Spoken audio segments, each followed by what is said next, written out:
السلام عليكم ورحمة الله. أهلا بيكم في قناة سليمان. أنا أحمد سليمان في فيديو جديد. النهاردة هنتكلم عن أفضل أفلام مصرية كوميدية جديدة. بس في البداية ما تنسوش تعملوا لنا لايك وتشتركوا معنا في القناة وتدخلوا تتفرجوا على باقي الفيديوهات. رقم 1، عمهم. بيبدأ فيلمنا مع سلطان وهو ملاكم بيشتغل في ملاكمات غير شرعية مع صاحبه سعيد 60، وبيحصل لهم حاجة بتغير حياتهم وبتشغلهم شغلانة مش هيلاحقوا فيها على الفلوس والمشاكل.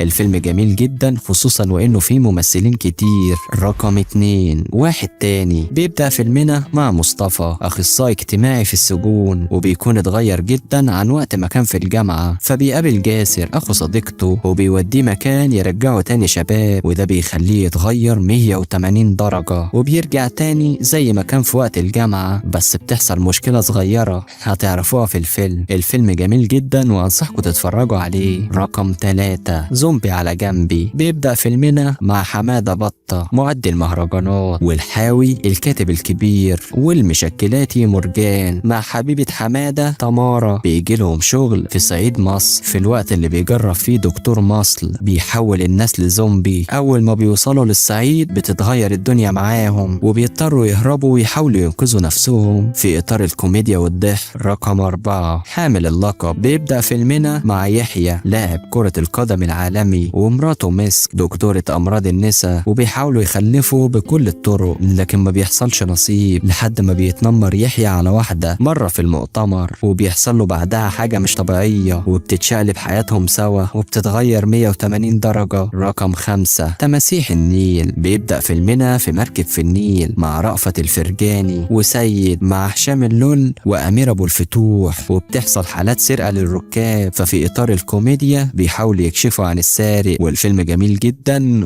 وكله أصلا في مركب. 6، الإنس والنمس. بيبدأ فيلمنا مع تحسين مدير بيت الرعب في ملاهي، وبيكون شبه فاشل في حياته لحد ما بيقابل نرمين وبيحاول يقرب منها وبيحبها، فبتعرفوا على شهاوي خالها وأسرتها بالكامل، بس بيتفاجئ من اللي بيعرفوا عنهم وكل اللي بيشوفوا هناك لحد ما بيجيله أبوه وبيقوله على السر الكبير. رقم 7، من أجل زيكو. بيبدأ فيلمنا مع فتحي ومراته صفاء وأخوه عصام وأبوه خميس وابنهم الولد زيكو، وفتحي بيكون سواق على ميكروباص لحد ما بتحصل لهم حاجة بيفكروا إن ابنهم ذكي، وبتبدأ رحلتهم في اكتشاف ذكاء ابنهم، وبيقابلوا حاجات كتير في الطريق بتوقفهم لحد ما بيوصلوا وبيكتشفوا موهبة تانية خالص لابنهم غير الذكاء طبعا ما كانوش يعرفوا عنها حاجة. رقم 8، تسليم أهالي. بيبدأ فيلمنا مع صدقي وبوسينة اللي بيحبوا بعض، ومع بنت بوسينة زاهية، ومع ابن صدقي الدكتور خليل. فلما بيروحوا علشان يتجوز صدقي بوسينة بتبدأ قصة حب جديدة بتدخلهم في مشاكل كتير. بيعرفوا بعدها ان اهلهم مخبين عنهم حاجة كبيرة، ولما بيكتشفوها بتتغير حياتهم كلهم لحد ما بيحاولوا يخرجوا نفسهم من اللي دخلوا نفسهم فيه. رقم 9، احمد نوتردام. بيبدأ فيلمنا مع احمد لاشين الصحفي الكبير وشاكر خبير الكمبيوتر والمساعد بتاعه، بيكونوا بيغطوا اخبار واحوال البلد لحد ما بيحصل مجموعة جرائم اختطاف وقتل، فبيضطر يدور على القاتل، وبتساعده عبلة دكتورة المشرحة ونادر خربوتي الباحث الجنائي، وبيحاولوا طول الفيلم يوصلوا للسفاح اللي مغرم بقصة نوتردام. رقم 10، ماما حامل. بيبدأ الفيلم مع سمية وجوزها كامل وولادهم باسم الفلاتي وصاحب شركة الدعاية وعاصم دكتور مشاكل الإنجاب، وبيكونوا رافضين الجواز تماما، وده اللي بيخلي أهلهم يضطروا يعملوا حاجة علشان يغيروا فكرتهم عن الجواز، وده اللي بيغير رأيهم في الآخر. الفيلم مضحك جدا وجميل. رقم 11، للإيجار. بيبدأ فيلمنا مع مختار اللي عايش لوحده ومنعزل عن الحياة في شقته في اسكندرية لحد ما بيجيله خالد محاسب في الشركة، وبيكون منقول لاسكندرية شهر مكان صاحبه اللي توفى أو قتل نفسه، وبيطلب يأجر منه أوضة في شقته، وهو كمان بيكون منعزل لحد ما بيقربوا من بعض، وبتتحول حياتهم من الوحدة والانعزال للبهجة والفرحة، وبيضطر يرجع له تاني علشان يعيش معاه وينقل نفسه لاسكندرية. ولحد هنا بينتهي الفيديو بتاعنا. بتمنى يكون عجبكم، وما تنسوش تعملوا لنا لايك وتشتركوا معانا في القناة وتفعلوا جرس الإشعارات علشان يوصل لكم كل جديد. ولو انتم على الفيسبوك ما تنسوش تعملوا لنا فولو. دمتم في أمان وسلام. سلام.